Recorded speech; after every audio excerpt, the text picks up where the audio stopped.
तो मिर्जापुर सीजन 3 के पार्ट 3 में हमें दिखाया जाता है कि गोलू के नाम मिलने से गुड्डू बहुत ही ज्यादा गुस्से में है और गुस्से में वो शरद के लोगों को मारना स्टार्ट कर देता है, क्योंकि गुड्डू को लग रहा है कि शरद ने ही गोलू को उठाकर रखा हुआ है। और इधर शरद भी अपने लोगों को मरता हुआ देखकर गुड्डू के लोगों पर हमला कर देता है और इस तरीके से ये दोनों ही एक दूसरे को कमजोर कर रहे हैं। अब ये सब कुछ देख कर कालीन भैया कहते हैं कि गुड्डू अब खुद ही बहुत ज्यादा कमजोर हो चुका है, अब उसको खत्म करने के लिए ज्यादा जोर लगाने की भी जरूरत नहीं है, वो अपने आप ही खत्म हो जाएगा। जिस पानी के जहाज से गुड्डू का सामान काठमांडू से मिर्जापुर आने वाला था, उसकी टिप पहले ही पुलिस को मिल चुकी थी, जिसकी वजह से वहाँ पर छापा मारा जाता है। पुलिस के चेक करने पर पता चलता है कि यहाँ पर तो माल है ही नहीं, ये तो बिल्कुल नॉर्मल शिप है, क्योंकि लाला के ही एक आदमी ने रूट को चेंज कर दिया था, जिसकी वजह से उनका माल बच गया और पुलिस के हाथ नहीं आया। इस बार ये लोग बार बार बच गए, लेकिन शबनम गुड्डू पे बहुत ही ज्यादा भड़क जाती है और वो उसे उल्टी सीधी बातें सुनाने लग पड़ती है। शबनम का इस तरीके से भड़क जाना तो एक बहाना था, असल में शबनम गुड्डू से बहुत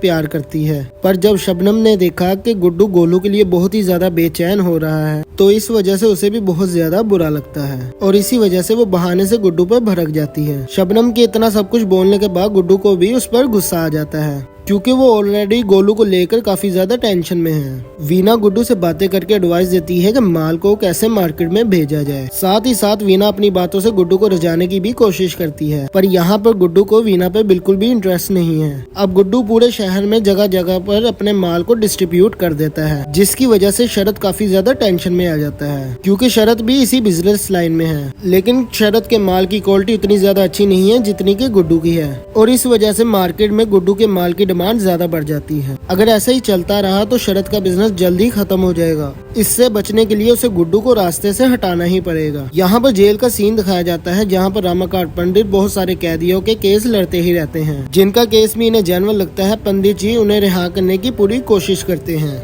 एक लड़का जो कि कवि है, वो अपना केस इनके पास लेकर आता है कि उसने कॉलेज में मंत्री के ऊपर एक अश्लील कविता बोल दी थी, जिसकी वजह से उसे जेल हो गई। जब वो वहाँ से जाने लगता है तो लाला आता है। लाला पंडित जी से कहता है कि मुझे भी रिहा होना है, इसलिए मैं चाहता हूँ कि तुम मेरा केस लड़ो। वकील साहब लाला का केस लड़ने से पीछे हट जाते हैं और कहते हैं ये बात तो आपको भी पता है कि आप कितने बड़े क्रिमिनल हैं। यहाँ पर लाला अपनी बातों से वकील साहब को कन्विंस कर लेता है कि वो एक क्रिमिनल नहीं बल्कि एक व्यापारी है और व्यापार में सब कुछ जायज है। जिसके बाद पंडित जी केस लड़ने के लिए हामी भर देते हैं। गोलू के पिता जो कि खुद भी पुलिस में है, वो गोलू का नंबर ट्रेस करवाने के लिए काफी ज्यादा मेहनत करते हैं, लेकिन कोई भी उनका साथ नहीं देना चाहता, क्योंकि गोलू एक क्रिमिनल है। अगले सीन में हम छोटे और गोलू को देखते हैं। छोटे ने गोलू पर गोली तो चलाई थी, लेकिन सिर्फ उसे इंजर्ड किया था, उसे मारा नहीं था। यहाँ पर छोटे बड़े बन के गोलू से बात करने के लिए आता है। गोलू को होश आता है और वो एक सेकंड में पहचान जाती है कि ये तो छोटे हैं। यहाँ पर माधुरी जरीना के बारे में पूछती है, जो कि एक टाइम पे जेवी यादव की गर्लफ्रेंड थी। जरीना अभी भी पॉलिटिक्स से जुड़ी हुई है, साथ ही साथ वो नाच गाना भी करती है। यहाँ पर पॉलिटिकल पार्टी में उसका एक छोटा सा कंट्रीब्यूशन भी होता है, लेकिन उसके नाच गाने की वजह से वो अभी भी काफी ज्यादा फेमस है। लोग उसे देखने के लिए आते हैं। माधुरी जरीना से मिलती है, क्योंकि माधुरी को पता है कि जरीना एक बहुत ही ज्यादा स्मार्ट औरत है और उसे बहुत ही ज्यादा अच्छे से पता है कि पार्टी में लोगों को किस तरीके से हैंडल किया जाता है, और अगर जरीना माधुरी से जुड़ जाए तो माधुरी के तो बहुत सारे काम आसान हो जाएंगे। अब हमें जेबी यादव को दिखाया जाता है, जो कि काफी ज्यादा टाइम से अंडरग्राउंड है और अब वो ऑपोजिट पार्टी से हाथ मिला चुका है। डिम्पी अपने घर पर ही बच्चों को ट्यूशन देती है। डिम्पी और रोबिन जाते हैं पंडित जी से मिलने जेल में, जहाँ पर उन्हें पता चलता है कि आज कुछ कैदियों को रिहा किया जा रहा है और इसी वजह से जेल में ही एक छोटी सी सेलिब्रेशन मनाई जा रही है। स्टेज पर वो कवि लड़का एक कविता सुनाता है, जिससे खुश होकर लाला उसे कुछ पैसे देता है। जैसे ही लाला उसके गले लगता है, कवि पेंसिल से वार करके लाला को घायल कर देता है। ये सब कुछ देख के पंडित जी काफी ज्यादा हैरान हो जाते हैं, क्योंकि वो कवि का केस लड़कर उसे रिहा करवाना चाहते थे। गोलू छोटे को भड़काते हुए कहती है कि सभी लोग बड़े से प्यार करते हैं और तुम सिर्फ बड़े की परछाई बनकर जी रहे हो।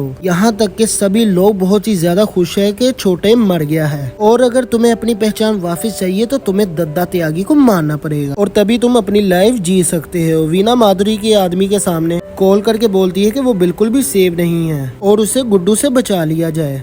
यही सेम चीज वो शरद की माँ को भी कॉल करके बताती है। यहाँ पर शरद की माँ कालीन भैया के साथ बैठ के पत्ते खे रही होती है और वीना की बात वो कालीन भैया को नहीं बताती। छोटे को एक आदमी की कॉल आती है और वो उसे बताता है कि गोलू को ट्रेस करने के लिए पुलिस बहुत ज्यादा एक्टिव हो गई है। जल्द ही लोग उसकी लोकेशन को ट्रेस करते हुए यहाँ पर पहुँच जाएंगे, इसलिए हमें कुछ और बंदोबस्त करना पड़ेगा। यहाँ पर छोटे अपने घर आता है और उसकी नजर पड़ती है दद्दा त्यागी पर, जो कि छोटे की याद में रो रहे थे। और ये देखते हुए छोटे समझ जाता है कि दद्दा त्यागी उससे कितना ज्यादा प्यार करते हैं। यहाँ पर लाला की अंतिम विदाई होती है, जहाँ पर शबनम काफी ज्यादा रो रही होती है। यहाँ पर गुड्डू भी आता है, लेकिन वो शबनम से बात नहीं करता। छोटे और शरद बैठकर शराब पीते हैं। यहाँ पर शरद छोटे से पूछता है कि बदला लेकर तुम्हें कैसा फील हो रहा है, जिस पर छोटे हैरान हो जाता है कि शरद आखिर बोलना क्या चाहता है। तो आगे से शरद कहता है कि उसे बहुत ही ज्यादा अच्छे से पता है कि गोलू पर छोटे ने ही हमला किया था और उसे मार दिया है। यहाँ पर छोटे शरद को डांटते हुए कहता है कि आज के बाद मुझसे ऐसी बातें मत करना। कालीन भैया शरद को बिजनेस एंड पॉलिटिक्स का थोड़ा ज्ञान देते हैं और वो कहते हैं कि तुम्हें मुनव्वर के सामने थोड़ा झुकना पड़ेगा, इससे तुम्हारा बिजनेस और पॉलिटिक्स दोनों ही ग्रोथ होंगे। शरद की माँ शरद को बताती है कि वीना भाभी का कॉल आया था और वो कह रही थी कि वो बिल्कुल भी सेफ नहीं है, उसे बचा लिया जाए। तो शरद सोच में पड़ जाता है कि वीना ने आखिर ऐसा क्यों कहा। गुड्डू को मुनव्वर का कॉल आता है और मुनव्वर उसे सारी बातें बता देता है कि शरद कैसे शांति को कायम करना चाहता है। शरद चाहता है कि सारी लड़ाई खत्म कर दी जाए। तो आगे से गुड्डू कहता है कि बहुत अच्छी बात है, वो खुद भी ऐसे ही चाहता है। अब एक मीटिंग बिठाई जाती है जहाँ पर सभी बाहुबली आते हैं। वहाँ पर शरद भी आता है और वहाँ पर शरद भी आता है और आके कहता है कि मैं शांति का प्रस्ताव रखता हूँ और मैं चाहता हूँ कि जौनपुर और मिर्जापुर को अलग अलग कर दिया जाए, जिसके बाद ये दोनों एक दूसरे के काम में दखल अंदाजी नहीं करेंगे और अपना अपना काम खुद संभालेंगे। यहाँ पर किसी को पता तक नहीं है कि दूसरे रूम में बैठ के ये सारी बातें कालीन भैया भी सुन रहे थे। ये सारी बातें सुनकर गुड्डू भी एग्री करता है और कहता है कि हम ऐसा ही करेंगे, लेकिन दशहरे तक। दशहरे के बाद वो सबको खत्म कर देगा। गुड्डू यहाँ पर एक गिफ्ट लेकर भी आया था। अब गुड्डू के जाने के बाद जब उस गिफ्ट को खोला जाता है तो उसमें एक इंसान का कटा हुआ सिर था। गुड्डू दरअसल ये बताना चाहता है कि उसे इस समझौते में दरअसल कोई भी इंटरेस्ट नहीं है। अब यहाँ पर दद्दा छोटे के पास आकर उसे डांटने लग पड़ते हैं और वो उसे कहते हैं कि तुम अपना काम सही से नहीं कर रहे हो। मैंने तुम्हें बदला लेने के लिए और लोगों पर नजर रखने के लिए कहा था, पर तुमने ऐसा कुछ भी नहीं किया जिससे मैं खुश हो जाऊं। मैंने कुछ दुश्मन के जासूसों को पकड़ा है, जिससे हम सारी खबरें अब निकाल लेंगे। ये टोटल 3 लोग थे, जिसमें से एक छोटे का ही इन्फॉर्मर था। दद्दा त्यागी इन तीनों में से 2 को तो फौरी मार देते हैं। जैसे ही दद्दा वो तीसरे इन्फॉर्मर को मारने जाते हैं तो छोटे को पता था कि दद्दा आगे बढ़े तो ये सब कुछ उगल देगा, इसलिए वो ये कहता है कि इससे वो खुद निपट के सारी इन्फॉर्मेशन निकलवा लेगा। ये सब कुछ होने के बाद छोटे जाता है गोलू के पास, जहाँ पर गोलू उसे कहती है कि छोटे गोलू से प्यार करता है पर गोलू गुड्डू से प्यार करती है। ये सब कुछ सुनकर छोटे को बहुत ही ज्यादा गुस्सा आता है और वो गोलू से कहता है कि अगर वो गोलू को नहीं पा सकता तो वो किसी को भी नहीं छोड़ेगा। इसके बाद हम देखते हैं कि गुड्डू को गोलू की लाश मिलती है। लाश ने गोलू के ही कपड़े और वॉच पहन रखा था,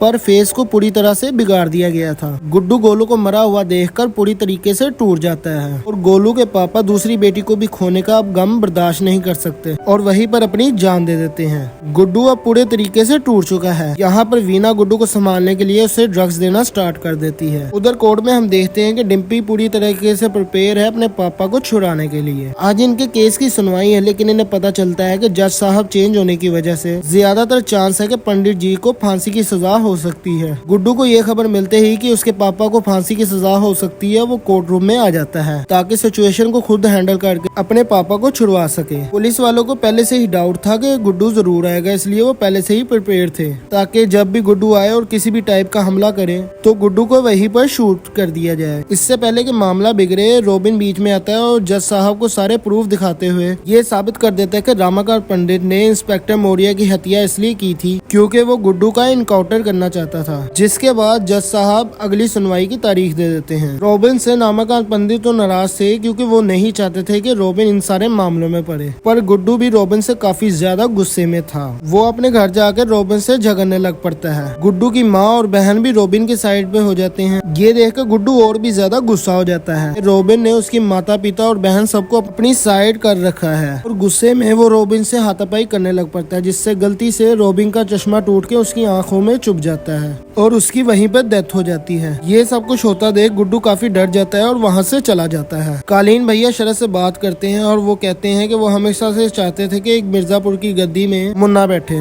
पर अब मुन्ना रहा नहीं और शरद ने कालीन भैया की जान बचाई है। इसीलिए कालीन भैया की सिर्फ एक ही सपना है कि अब शरद मिर्जापुर की गद्दी पर बैठे। यहाँ पे छोटे को समझ आता है कि बस वही है जो कि अपनी फैमिली को पूरे तरीके से संभाल सकता है और इसीलिए वो अब पूरी तरीके से बड़े बनकर ही जीना चाहता है। और अब वो अपनी भाभी के साथ भी टाइम स्पेंड करना स्टार्ट कर देता है। उसकी भाभी को थोड़ा डाउट होता है, इसलिए वो एक दिन उसका पीछा करते हुए उस जगह पे पहुंच जाती है जहाँ पर गोलू को छोटे ने छुपा कर रखा हुआ था, यानी कि उसने अब तक गोलू को नहीं मारा है। यहाँ पर गोलू को बंधा हुआ देखकर भाभी काफी ज्यादा शौक हो जाती है। वो कहती है कि सबको लगता है कि गोलू मर चुकी है। गोलू भाभी को सारी सच्चाई बता देती है कि ये छोटे है जो कि बड़े बनकर रह रहा है। इतने में वहाँ छोटे पहुंच जाता है और अपनी भाभी को वहाँ पर देखकर वो उसे भी उसी रूम में बंद कर देता है। इसके बाद वो अपने घर आकर अपनी माँ को बता देता है कि वो बड़े नहीं है, दरअसल वो छोटे हैं। तो आगे से उसकी माँ कहती है कि उसे पहले से ही पता है कि वो छोटे हैं, लेकिन अब छोटे को बड़े बनकर ही जीना होगा क्योंकि बड़े के कंधों पे बहुत सारी जिम्मेदारियां थी जो कि अब छोटे को उठानी होंगी। गोलू अपनी बातों से भाभी को कन्विंस करके अपने हाथ खुलवा लेती है और वो कहती है कि जैसे ही छोटे आएगा वो हम दोनों को मार देगा, उससे पहले हमें उस पर हमला करना होगा। और ये दोनों यहाँ पे बैठकर छोटे के आने का वेट करने लग पड़ती हैं। अब यहाँ पर जैसे ही छोटे आता है वो अपनी भाभी को साथ लेकर जाने लग पड़ता है, पर गोलू चाहती थी कि भाभी उसके साथ जाए। गोलू को लग रहा था कि भाभी को ले जाकर छोटे मारने वाला है, इसलिए खींचातानी में गलती से भाभी को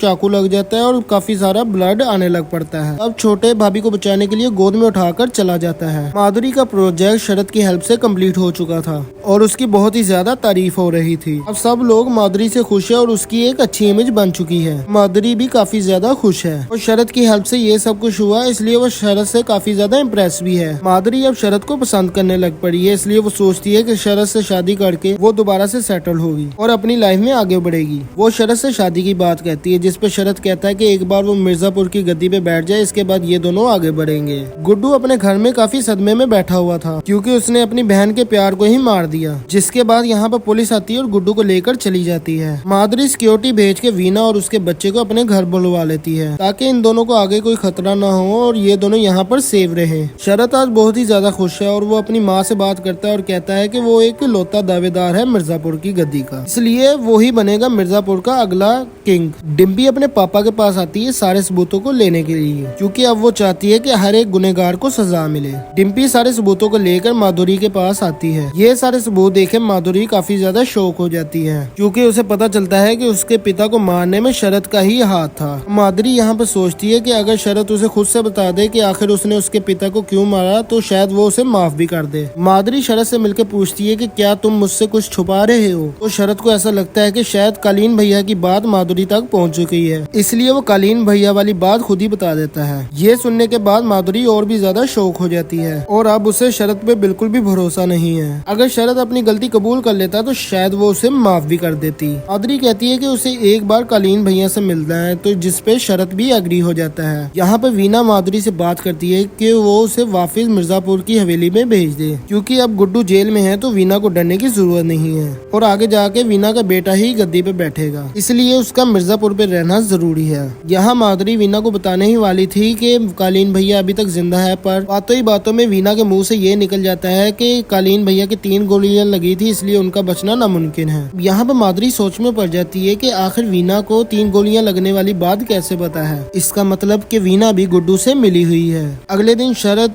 कालीन भैया को लेकर माधुरी से मिलवाने आता है। माधुरी कालीन भैया को कहती है कि आपकी बीवी और बेटा मेरे पास है, अगर आप मेरा एक काम करेंगे तो मैं आपको उनसे मिलवा दूंगी। आज दशहरा है और मीटिंग बैठवाई जाती है कि आज के बाद मिर्जापुर की गद्दी में कौन बैठेगा। यहाँ पर शरद बहुत ही ज्यादा खुश है क्योंकि अब उसके सामने लड़ने वाला कोई भी नहीं है और मिर्जापुर का किंग तो वही बनेगा। कुछ लोग शरद के अगेंस्ट है और वो नहीं चाहते कि शरद किंग बने। तभी यहाँ पर कालीन भैया की एंट्री होती है और वो शरद की काफी तारीफ करने लग पड़ते हैं। मीटिंग में बाकी सभी लोग कालीन भैया को देखकर बहुत ही ज्यादा शौक हो जाते हैं। यहाँ पर कालीन भैया कहती है कि शरद ही मिर्जापुर का आखिरी किंग बनेगा और ये कहते ही वो शरद को शूट कर देते हैं। ऐसा होते ही कालीन भैया के बाकी लोग वहाँ पर जितने भी बाहुबली थे सबको मार देते हैं। यहाँ पर शरद बुरी तरीके से जख्मी है, लेकिन वो कैसे भी करके आखिर में मिर्जापुर की गद्दी में बैठ ही जाता है। कालीन भैया का ऐसा करने के पीछे माधुरी का हाथ था क्योंकि माधुरी हमेशा से चाहती थी कि ये जगह क्राइम से पूरे तरीके से फ्री हो जाए, यहाँ पर किसी भी बाहुबली का राज ना हो। अब गोलू मिर्जापुर वापस आती है। यहाँ आने के बाद उसे पता चलता है उसके पापा की डेथ हो गई है और गुड्डू भी जेल में है। ये सब कुछ सुनकर वो काफी अकेलापन फील करती है, लेकिन वो फिर भी हार नहीं मारती। वो डिसाइड करती है कि वो फिर से लड़ेगी। अब वो जेबी यादव के पास जाती है उससे हाथ मिलवाने के लिए, ताकि आगे चल के जेडी यादव की सरकार बने। और इसके लिए जेडी यादव को गुड्डू को रिहा करवाना होगा। जेल में माधुरी की ऑर्डर से गुड्डू को काफी ज्यादा टॉर्चर किया जा रहा था और उसे बहुत बुरे तरीके से मारा जा रहा था। बिना गाड़ी में बैठ के मिर्जापुर जा रही थी, तभी गाड़ी को बीच में ही रोक दिया जाता है और उसे बताया जाता है कि माधुरी ने वीना को किसी से मिलवाने के लिए कहा है। गाड़ी से उतरने के बाद वीना देखती है कि सामने कालीन भैया खड़े हैं। ये सब कुछ देखकर वीना बहुत ही ज्यादा शॉक हो जाती है। वीना अंदर से बहुत ही ज्यादा दुखी हो जाती है, क्योंकि वो कालीन भैया के साथ नहीं रहना चाहती थी। वो अपनी जिंदगी में वापस उसी जगह पर आ गई जहाँ से वो निकलना चाहती थी। कालीन भैया को इस बात की भनक तक नहीं है कि मुन्ना और कालीन भैया को मारने में वीना का ही हाथ, इसलिए वो वीना और अपने बच्चे को देख के बहुत ही ज्यादा खुश होते हैं। कुछ दिन ऐसे ही बीत जाते हैं और कालीन भैया जेल में गुड्डू से मिलने के लिए जाते हैं। तभी कालीन भैया को पता चलता है कि गुड्डू यहाँ से भाग चुका है। अब हम गुड्डू को एक नदी के किनारे देखते हैं। यहाँ पे पहले से गोलू वेट कर रही थी गुड्डू का। गुड्डू गोलू को देख के बहुत ही ज्यादा खुश होता है और ये दोनों एक दूसरे को किस कर लेते हैं, जिससे ये जाहिर हो जाते हैं कि ये दोनों एक दूसरे को अपना प्यार जाहिर कर चुके हैं। और यहीं पर मिर्जापुर सीजन 3 की एंडिंग होती है। तो गाइस, आपने अगर इस वीडियो के पिछले 2 पार्ट नहीं देखे तो उनका लिंक मैंने नीचे डिस्क्रिप्शन में दे दिया है, जिसमें एपिसोड 1 से लेके एपिसोड 5 तक डिटेल में बताया गया है। आप नीचे दिए गए लिंक में क्लिक करके वो दोनों वीडियोस भी देख सकते हैं। इसी के साथ अगर आपको ये वीडियो अच्छी लगी है तो वीडियो को लाइक कर दे, चैनल को सब्सक्राइब कर दे और बेल आइकन के बटन को दबा दें। अपना ख्याल रखिएगा। Thank you and take care.